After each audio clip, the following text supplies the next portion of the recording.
وسلام علی عباده الذین اصطفى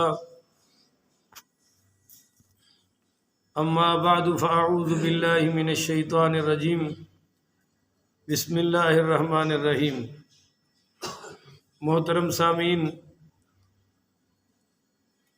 1 فروری 2023 سے بعد نماز عشاء بروز بدھ کا یہ درس تفسیر القرآن انشاءاللہ تفسیر سورہ بنی اسرائیل آیت نمبر 45 سے لے کر آیت نمبر 48 تک جاری رہے گا۔ آپ دعا فرمائیں اللہ رب العزت شرح صدر کے ساتھ حق سچ بیان کرنے کی توفیق عطا فرمائے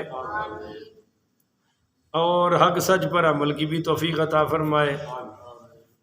یہ میں نے کل عرض کر دیا تھا کہ اللہ نے فرمایا کہ وَإِن مِّن شَيْءٍ إِلَّا يُسَبِّحُ بِحَمْدِهِ، کائنات میں کوئی بھی چیز ایسی نہیں ہے جو اس کی پاکی بیان نہ کرتی ہو اس کی حمد کے ساتھ، یعنی ہر چیز اس کی پاکیزگی بیان کرتی ہے حمد کے ساتھ۔ وَلَٰكِن لَّا تَفْقَهُونَ تَسْبِيحَهُمْ، مگر ہم ان کی تسبیح کو سمجھ نہیں سکتے۔ إِنَّهُ كَانَ حَلِيمًا غَفُورًا، اللہ تعالیٰ بہت بردبار ہے اور بہت بخشنے والا ہے۔ وَإِذَا قَرَأْتَ الْقُرْآنَ، اے میرے محبوب جب آپ قرآن پڑھتے ہیں تو جعلنا بینک وبین الذین لا یؤمنون بالآخرۃ، تو ہم آپ کے درمیان اور ان لوگوں کے درمیان جو آخرت پر ایمان نہیں رکھتے حجابا مستورا، ایک پوشیدہ پردہ جو آنکھوں سے نہا ہوتا ہے وہ پردہ حائل کر دیتے ہیں آپ کے اور ان بے ایمانوں کے درمیان ایک پردہ حائل ہو جاتا ہے جس کی وجہ سے قرآن ان کو سمجھ نہیں آتا۔ اصل میں جو بھی قرآن سے منہ موڑتا ہے قرآن اس کو سمجھ نہیں آتا۔ قرآن سمجھ آتا ہے اپنے دیوانوں کو، اپنے عاشقوں کو، قرآن سمجھ آتا ہے اپنے اوپر مر مٹنے والوں کو، جو یہ سمجھیں اور سیدھے ہو کے بیٹھو، جو یہ سمجھیں کہ ہمیں تو قرآن کی کوئی ضرورت نہیں ہے، ہمارے پاس تو ٹائم ہی نہیں ہے، ان کو قرآن سمجھ آ سکتا۔ یہ آپ جب تلاوت کرتے ہیں تو بے ایمانوں کے اور آپ کے درمیان ایک پوشیدہ پردہ میں حائل کر دیتا ہوں، اس کا کیا معنی ہے؟ ایک معنی تو میں نے بتا دیا۔ دوسرا معنی یہ ہے کہ جب سرکار دو عالم صلی اللہ علیہ وآلہ وسلم تلاوت فرماتے تھے تو کفار کی کوشش ہوتی تھی کہ آپ کو پتھر مارے، معاذ اللہ آپ کو پکڑے، تو اللہ فرماتا ہے اس وقت میں آپ کے اور ان کے درمیان پردہ حائل کر دیتا تھا اور ان کو آپ نظر نہیں آتے تھے۔ اس کی ایک مثال میں بیان کرنے لگا ہوں۔ مسند ابی یعلا میں ہے، مستدرک الحاکم میں یہ حدیث ہے کہ جب تبت یدا ابی لہب و تب، یہ صورت اتری ابو لہب کے رد میں اور ابو لہب کی بیوی کے رد میں۔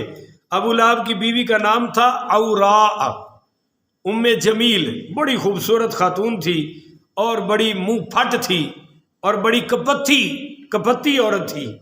جب اس کو یہ پتہ چلا کہ قرآن میں مجھے جہنمی کہا گیا میرے خامد کو، تو ہاتھ میں پتھر لے کر آئی کہ میں ابھی علاج کرتی ہوں معاذ اللہ محمد رسول اللہ کا صلی اللہ علیہ وسلم۔ حضور اس وقت سین کعبہ میں بیٹھے ہوئے تھے اور یہ بھی آ گئی، تو حضرت ابو بکر صدیق رضی اللہ تعالی انہوں نے کہا کہ یا رسول اللہ یہ بڑی منہ پھٹ عورت ہے، بڑی بد تہذیب بدتمیز ہے، آپ اٹھ کے چلے جائیے وگرنہ تو یہ بدتمیزی کرے گی، اور عورت ہونے کے ناطے ہم اس سے کوئی بدلہ بھی نہیں لے سکتے۔ تو حضور پاک صلی اللہ علیہ وسلم نے فرمایا ابو بکر فکر نہ کرو، یہ مجھے دیکھ ہی نہیں سکے گی، دیکھے گی تو کوئی بات کرے گی۔ انہیں نہیں سمجھ آئی؟ بعد بندیاں نوں اگوں کوئی نہ نظر آوے تے اور اچھا بول دینے، نہیں سمجھے؟ اگوں کو سوا سیر مل جائے تے نال ہی شریف ہو جاندے نے، اور اگر کوئی اگوں خالی جگہ ہوئے کوئی بھی نظر نہ آوے تے پھر انہاں دا غصہ ہور چڑھ جاندہ ہے۔ تسی تو بولنا ہی نہیں نا، آپ تو بڑے شریف بندے ہو، اون دا پارا ہور چڑھ جاندہ ہے اور اچھی بولتا پتا ہوں بھی خالی ہے گھر میں کوئی بندہ. بالکل ایسے ہی ہوا. ابو لہب کی بیوی نے جب دیکھا کہ حضور نہیں ہے تو کہنے لگی مزممن ابینا کہ ہم مزمم کو نہیں مانتے. معاذ اللہ محمد کی بجائے مزمم کہتی تھی. اور وہ امرہ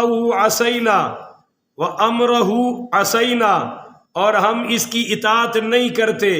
ودینہ قلینا اور ہم اس کے دین کو بھی کبھی قبول نہیں کرتے. اور آ کر پوچھنے لگی کدھر ہے محمد؟ اس نے میری ہجب کی ہے. ہجب ہوتی ہے جو شاعری میں بےزتی کی جائے کسی کی. اس نے کہا میری ہجب کوئی کی ہے.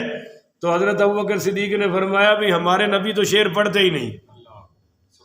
پہلے اس نے وہ اپنی بھڑاس نکال لی تو پھر کہنے لگی تو بھی تو ہونا چاہیے, تو بھی تو ان کی تصدیق کرنے والے ہیں, میں تینوں کی شکوہ کرا.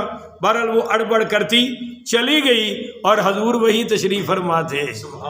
حضرت ابوبکر صدیق کہنے لگے یا رسول اللہ کیا واقعی اس نے آپ کو نہیں دیکھا؟ فرمایا نہیں دیکھا. ایک فرشتہ آیا, اس نے میرے اور اس کے درمیان پردہ حائل کر دیا. اے ابو بکر میں اس کو نظر ہی نہیں آیا اور حضور وہی بیٹھے ہوئے تھے. اس لیے علماء لکھتے ہیں, غور سے سن لیجئے, چند آیات ہیں اگر آپ کہیں پھنس جائیں دین کے دشمنوں میں, آپ کا ٹاکرا ادھر ہو جائے تو جناب کیا کرنا ہے؟ نمبر 1 انا جعلنا علی قلوبہم اکنۃ, یہ سورۃ الکہف آیت نمبر 27, اس کو پڑھ لیں. اولئک الذین طبع اللہ علی قلوبہم, پوری آیت. سورۃ النحل آیت نمبر 108, اس کو پڑھ لیں. افرأیت من اتخذ الہہ ہوا, پوری آیت. اور یہ ہے سورۃ الجاثیہ آیت نمبر 23, اور ساتھ سورہ یاسین کی پہلی آیت سے لے کر فَأَغْشَيْنَاهُمْ فَهُمْ لَا يُبْصِرُونَ تک آپ پڑھیں گے انشاءاللہ آپ کا دشمن آپ کو دیکھ ہی نہیں سکے گا. امام قرطبی رحمۃ اللہ علیہ نے یہاں اپنا واقعہ بھی بیان کیا ہے اور بھی کچھ علماء کے واقعات بیان کیے ہیں کہ وہ کافروں کی قید میں آئے تو جب یہ آیات پڑھی ان کے ساتھ چل رہے تھے حتیٰ کہ کپڑوں سے کپڑے ٹکرا رہے تھے پر دشمنوں کو نظر نہیں آئے. تو یہ دشمنوں سے چھپنے کا وظیفہ بھی بتا دیا. آگے اللہ فرماتا ہے وَجَعَلْنَا عَلَىٰ قُلُوبِهِمْ أَكِنَّةً, اے میرے محبوب ہم ڈال دیتے ہیں ان کے دلوں پر پردہ, اکنتن ان یفقہوہ وفی آذانہم وقرا, تاکہ وہ اسے سمجھ نہ سکیں, اور وفی آذانہم وقرا, اور ان کے کانوں میں وقرا ایک بوجھ ڈال دیتے ہیں, یعنی ڈانٹ ڈال دیتے ہیں جس کی وجہ سے کوئی چیز اندر جاتی نہیں. تو یہ ان کے کفر کی وجہ سے ہے. نحن اعلم بما یستمعون, ہم خوب جانتے ہیں جس غرض کے لیے یہ سنتے ہیں.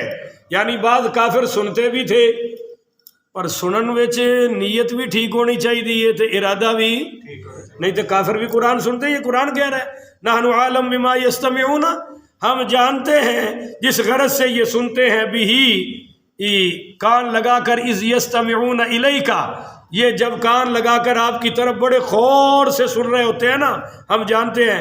وَإِذْ هُمْ نَجْوَىٰ, اور ہم خوب جانتے ہیں جب یہ علیحدہ ہو جاتے ہیں اور سرگوشیاں کرتے ہیں, آپس میں خفیہ میٹنگیں کرتے ہیں. اِذْ يَقُولُ الظَّالِمُونَ, اور جس وقت یہ ظالم کہتے ہیں یتبعون الا رجلا مسحورا, کہ تم نہیں پیروی کر رہے ہو مگر ایک ایسے شخص کی جس پر جادو کر دیا گیا ہے. یعنی صحابہ کو کہتے تھے تم تو ایک ایسے, ہم نے بھی تو قرآن سنے, تم ہم سے زیادہ عقل مند ہو. تو پتہ چلا کہ ہر سننے والا محبت والا نہیں ہوتا. بعض بغض سے بھی سنتے ہیں, بعض اس لیے بھی سن رہے ہوتے ہیں کہ اللہ کرے کو غلطی کا جملہ نکلے صحیح, پھر ہم بہانہ بنا کے دیکھو پھر کیا سے کیا کر دیں گے, کیڑے سے کیڑا ہی کر دیں گے. تو ہر سننے والا اس کو قرآن کا فیضان نہیں نصیب ہوتا. جب وہ دل سے سنے اور دل میں ایمان ہو, عشق مصطفیٰ ہو, تو پھر قرآن اثر کرتا ہے.